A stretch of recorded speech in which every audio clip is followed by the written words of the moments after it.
sincérité des frères et des sœurs. T'as des gens, ils font semblant. La communauté afro, pour eux, c'est un marchepied pour se donner de l'importance, mais ils en ont rien à faire.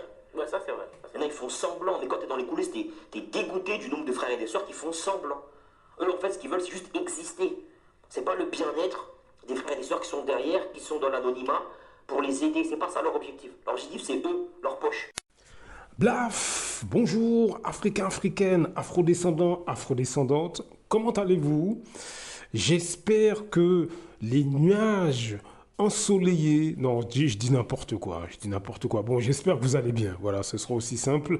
Nous continuons notre balade mentale dans ce monde fascinant, je dirais, de ces afrodescendants qui ont du dédain pour leurs origines, pour nos cultures, pour ce que nous sommes. Malheureusement, je le dis à travers tous ces audios, malheureusement, nous devons faire face à ce problème. Alors, je ne sais pas si c'est malheureux ou heureusement, je ne sais pas. Mais on doit faire face à ce problème. Dans le dernier audio, je crois, ou dans l'avant-dernier, ce que j'avais expliqué, c'est qu'il y a deux techniques que ces personnes utilisent lorsqu'ils sont dans la sphère privée. Parce que, comme je le dis à chaque fois, hein, les personnes que je décris, cette catégorie d'afrodescendants, Afrique, Caraïbes, etc., hein, je parle du monde noir au sens large, nous avons cette catégorie de personnes et ces personnes existent également au sein de nos familles, parmi nos amis. Et c'est là qu'ils font le plus de dégâts. Lorsque vous voulez observer ces personnes, dites-vous bien que ça va être assez difficile. Ça va être assez difficile si dans votre vie, vous n'excellez dans rien.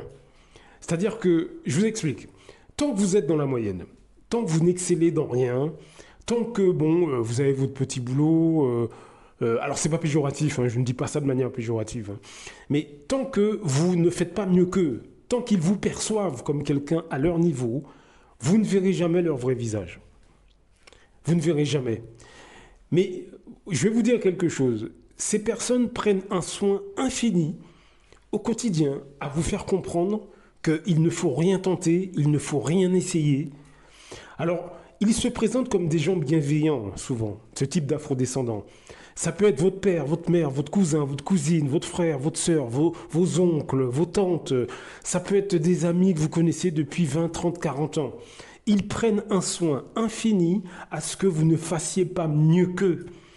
Donc, dès que vous allez tenter quelque chose qui sort un peu de l'ordinaire, à ce moment-là, ces personnes vont mettre en place toute une espèce de toile d'araignée autour de vous pour que vous restiez à leur niveau.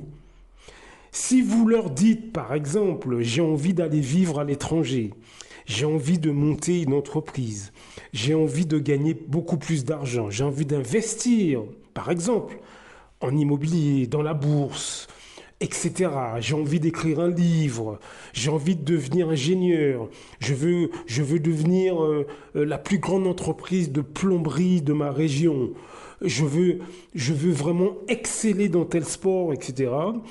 Dès que ces personnes vont entendre vos propos, très rapidement, ils vont faire en sorte que vous abandonniez votre projet. Alors, au départ, ce qu'ils font, c'est qu'ils font semblant de vous encourager. Ils font semblant au départ de vous encourager. Au tout début, dès qu'ils vous entendent tenir des propos de ce genre, ils vont vous dire « Ouais, mais c'est bien. » Mais au fil des semaines, ce qu'ils vont faire, c'est déjà dans un premier temps, vous souhaiter l'échec. Mais ils ne vont pas vous le dire, évidemment. Ils vont souhaiter que vous allez vous planter dans votre projet, mais tout en continuant à vous faire des sourires. Cette première étape-là, vous ne la voyez pas. Parce qu'ils ne disent rien, ils vous font des sourires, hein, vous mangez avec eux comme d'habitude, ils vous appellent comme d'habitude. Donc, vous ne les voyez pas, vous ne sentez pas. Mais dites-vous bien que ça vous affecte.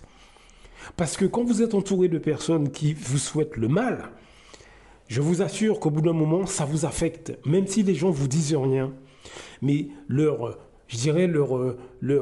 pensée négative, leur méchanceté cachée, au bout d'un moment, au bout d'un moment, spirituellement, ça vous affecte.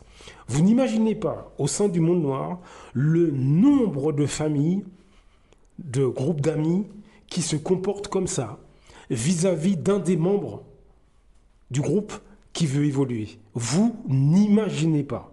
Vous n'imaginez pas. Je vous assure, vous seriez extrêmement surpris de constater qu'au sein de votre famille, parmi vos amis, que vous avez ce type de personnes.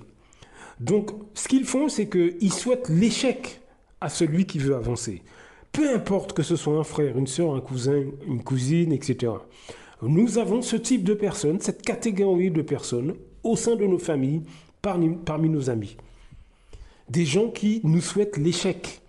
Mais devant vous, ils ne vont pas vous le dire. Ils ne vont pas venir vous dire qu'ils vous souhaitent l'échec. Non, ils vont pratiquer l'hypocrisie, mais au summum du summum. La deuxième étape, c'est que s'ils vous voient commencer votre activité ou travailler dur sur votre projet, s'ils sentent que vous êtes capable d'y arriver, à ce moment-là, la deuxième étape se met en route. Ils vous isolent. Ils vont commencer à vous calomnier dans votre dos, toujours. Hein. Ces gens sont extrêmement sournois. Vous savez, c'est un peu comme les rats dans un grenier qui viennent grappiller. Si vous avez mis des réserves de biscuits, ben, ils viennent grappiller. Et puis, quand vous allumez la lumière, ils vont se cacher dans un coin. Ben, c'est un peu la même chose, ces personnes-là. Donc, s'ils vous voient persévérer dans votre démarche, à ce moment-là, ils vont commencer à vous rappeler les années où vous avez eu, ou les événements où vous avez eu des échecs. Par exemple, ils vont vous dire, je t'ai toujours vu galérer à telle époque, c'était pas facile pour toi. Hein. Ah ouais, t'es courageuse, hein, parce que c'était vraiment pas facile. Le truc, c'est de vous rappeler les moments où pour vous ça a été difficile, comme nous tous, hein, on a tous eu dans nos vies des moments difficiles. Si vous avez une maladie, par exemple, et puis vous êtes guéri depuis un moment, ils vont vous rappeler. Et la santé, comment ça va la santé? Mais avec un ton comme ça un peu misérabiliste, de manière à vous ramener à cette époque mentalement, au niveau des émotions.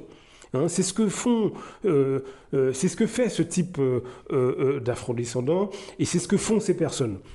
Ne vous faites pas d'illusions, quel que soit leur niveau social, hein, ils peuvent être ingénieurs, ils peuvent même gagner 100 fois plus que vous, ce sera la même chose. Qu'ils gagnent plus ou moins que vous, ce sont les mêmes attitudes qu'on peut observer chez ces personnes.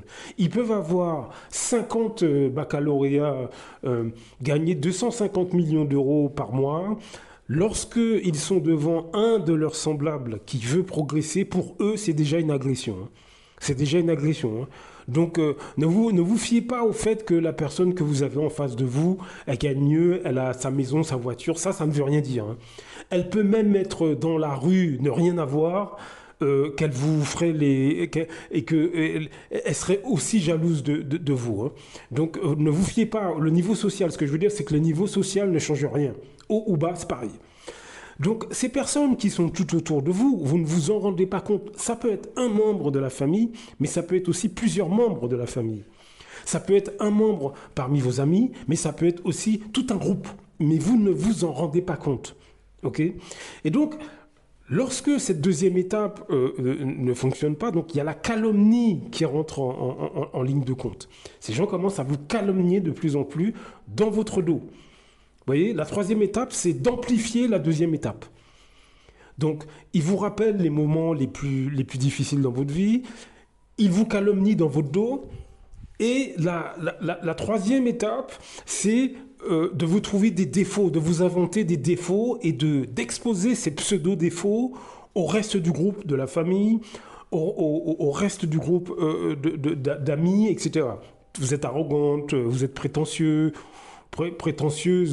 ou vous êtes d'un coup vous êtes je sais pas moi radin ou radine, vous êtes ci, vous êtes ça, bref, d'un coup vous avez des défauts dans tous les sens, et donc ils exposent ces défauts à, comme je l'ai dit, aux membres de la famille, aux amis, mais même à ceux qui ne vous connaissent pas, vous voyez, de manière à vous salir à vous salir. Quand vous allez dans les Antilles, c'est ce que vous voyez beaucoup, hein, Martinique, Guadeloupe, etc. Vous voyez cette catégorie de personnes qui passent son temps à calomnier des gens que vous ne connaissez pas.